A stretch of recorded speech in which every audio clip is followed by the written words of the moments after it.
Well, good morning everybody. Fat lad here, not on a bike.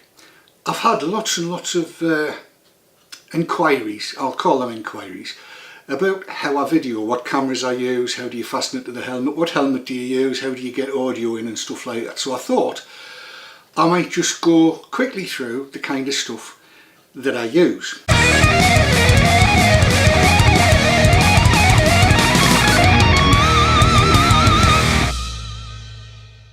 I'll start off with the camera, and the cameras are based on, well, the cameras, we use Sony's, and I've got a couple of different ones here that I use. This is my AS200, what is it? AS200V, HDR-AS200V, and this one's an HDR-AS20. It kind of one's the follow on from the other.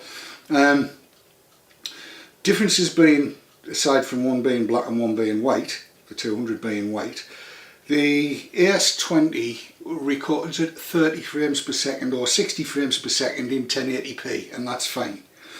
Where the AS200 comes up, it records in 60 frames per second at 1080p, but it also uses Sony's proprietary compression algorithm that everything now will read, that allows that to record at 50 megabits per second. This one's 28 megabits per second. So you get a good difference between the two in terms of quality. The 200 is probably higher quality. That said, either one is more than good enough for motorbike stuff. They'll both do the whole 60 frames a second bit, and we'll get shot of that. You know who I am now. In terms of mounting and what have you, this is where the helmet I use comes into play. I use an XWED 2, and this would be the beast here. This is the XWED 2. One of the great things about the XWED 2 is that this side panel here, as you may well be able to see here in close-up, this side panel will pop out, it'll screw out, and it allows you to mount your camera mounts and what have you directly to it. And you'll see here I've got a mount for the AS200 VR that allows me to orientate it and point it wherever I want it. And you'll also see that there's microphone cables coming through, so they will plug in. The mic,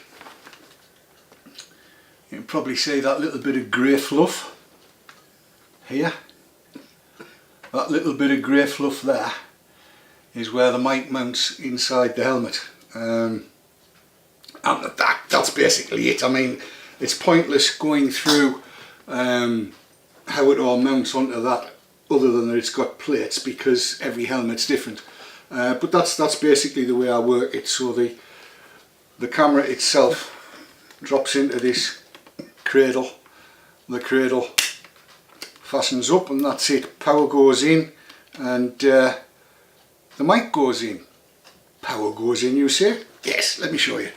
One of my biggest bugbears about all of this kind of thing is that there's never enough flame and power in these batteries. You end up, you'll have seen it on a number of various different moto vlogging channels where people say, oh, I've got to change my batteries, or the batteries have run out, or whatever, so on and so forth. In order to get past that, these help enormously. It's a power pack, it's not huge, it's not massive, but these cameras will run with power external. So if I plug that in there, and then switch it on, as you do, press previous, David, up it comes, and it's all ready to go, nearly. Is it? Yes it is, there you go, ready to go, that's what it says on it. And because the external power pack is plugged in, there's no battery indicator there. If I unplug that, however, you'll see the battery indicator comes on. So that's running from its internal battery.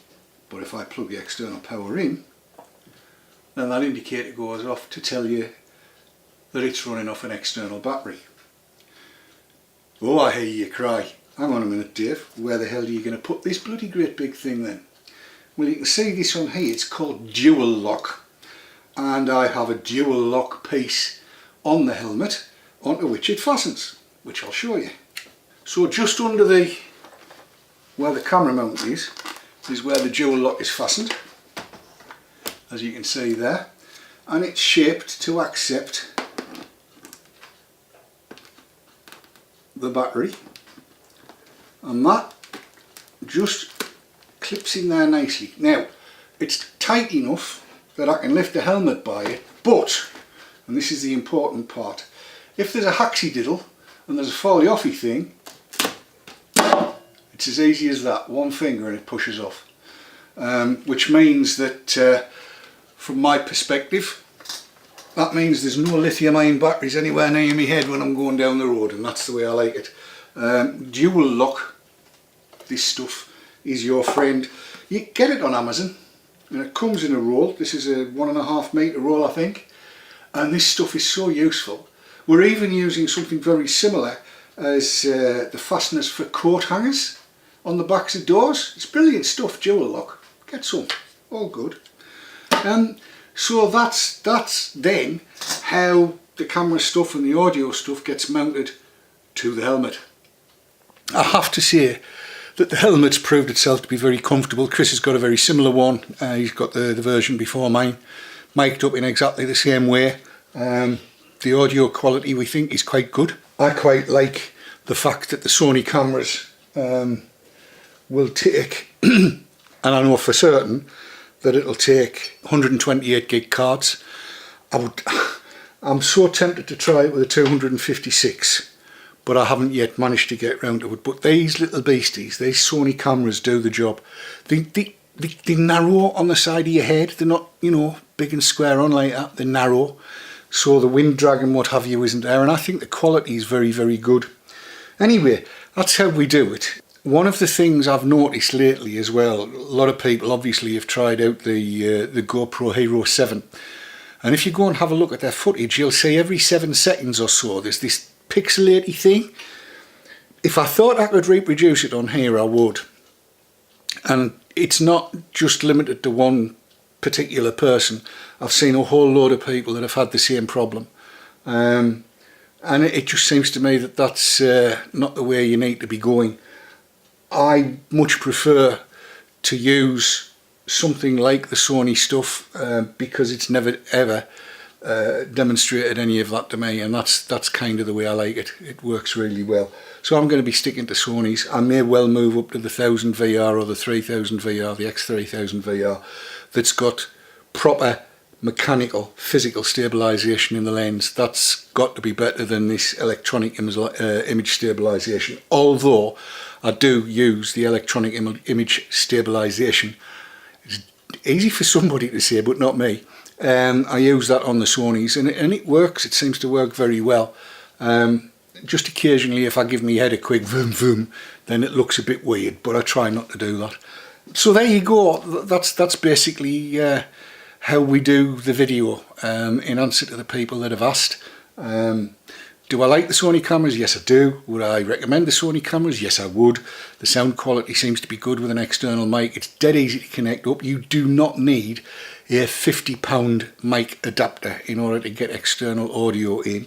It's very easy to plug external power in. So what I didn't mention earlier on, and I should have done, that battery with the internal battery on either of the Sony cameras will give me a full day's riding without changing batteries, and I'm talking 12 hours. I've certainly had 6 hours, and had, because it's got the little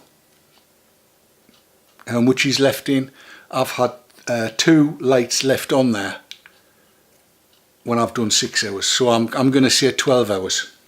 And that works out very well for me. So thank you very much for watching. Please do consider subscribing. Make a comment in the comment section down there somewhere. Share it, you know, all the usual things everybody asks you to do, and leave a big thumbs up as well. and smash that bell, ding it, ding the bell, go ding ding on the bell, and that'll let you know when I post more rubbish. So yes, like I said, thanks for watching. I've been Fat Lad on a bike, but not on a bike, on a red IKEA chair, and I'll see you next time. Until then, happy riding, keep the shiny side up. Finished.